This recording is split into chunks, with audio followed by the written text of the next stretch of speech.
Sorry I'm late. Not at all. You're right on time. I take it everything's squared away with the chess club? It was nothing special. We just played a few games with the upper class students like we always used to. Of course, we couldn't decide a winner, but it's not like there won't be time for that in the days to come. Good luck with that. You know, it's odd coming back here and seeing things exactly how we left them. It's almost as if this place were frozen in time these past few months. Yeah, that's true. Well, what do you say we walk around for a bit? It'll give us a chance to see how things are upstairs, too. Might as well.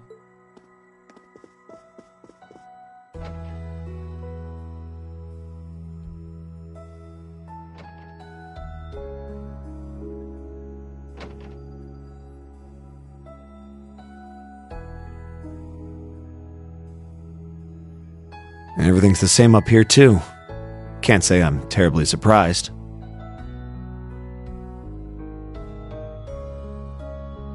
As ridiculous as it sounds, I was hoping against hope that we'd just find Crow sitting in his room as if nothing had happened. Honestly, that does sound like a long con he'd try to pull off. I'm surprised the common areas are so clean, though. I figured they'd be covered in a few coats of dust by now. I guess the upper class students worked hard to keep things nice around here. Presumably so. I can scarcely believe how different a person I've become in less than a year. When I first arrived here, my blood would start to boil if I so much as heard the term upper class. You're a new man. Honestly, when I think back to how I acted on our first day, even Milliam seems dignified in comparison. I came here with a firmly ingrained belief that nobles were the enemy, so that's the way I treated them. That's certainly a time in my life that I'd rather forget. Ugh, how embarrassing. It's not like you didn't have your reasons, though. After what you went through as a child, I don't think anyone could blame you. Besides, we've all changed for the better since we first showed up at the academy. I wonder if that's true. You're right about the reason, of course. I've hated nobles ever since the day they took my cousin from me. My time here helped me realize that not all nobles are so despicable, and that I was misplacing the blame for her death. That's something you and our other noble classmates taught me, and it makes sense to me on a logical level. Claiming that I've matured as a person feels somewhat empty, because I can't be sure I really have. How so? Having a logical understanding of something is one thing, but completely restructuring your beliefs around it is another. This war has proven that to me. I know as well as anybody that the nobility as a whole isn't the cause, but the nobles who are have taken so many lives. While I know it's wrong, in my heart, I still blame every last one. So the things I say and do might have changed, but inside, I'm the same hateful, immature child I was on the day we met.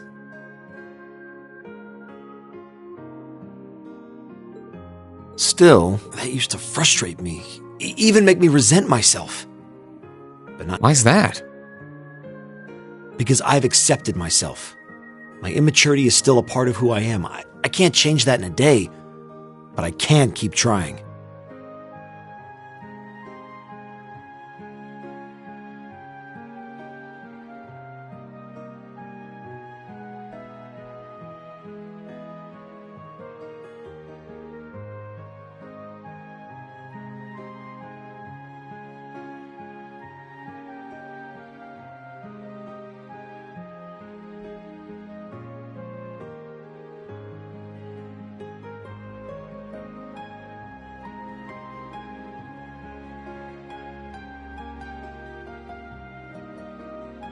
We're all immature in our own ways, but together as a class, we managed to make up for each other's flaws, making it the perfect environment for me to learn and grow.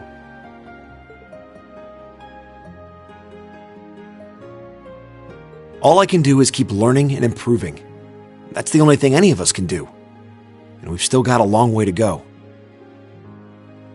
After this war's over and once we've rescued Dad from the Alliance, this nation as we know it will never be the same again.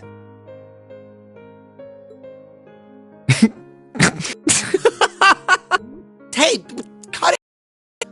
Stop laughing, damn it! I'm in the middle of a serious, impassioned speech here! Sorry, I can't help it. You know, a speech. I beg your pardon? You've got no shortage of strengths, but the one that really stands out is your ability to face the whole world directly.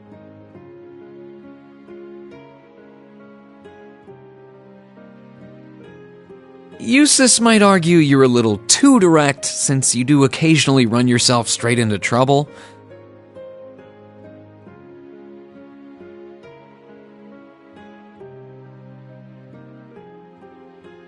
But that stems from the strength of your conviction.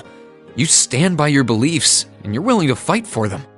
I'm not sure that's a good thing. Sure it is.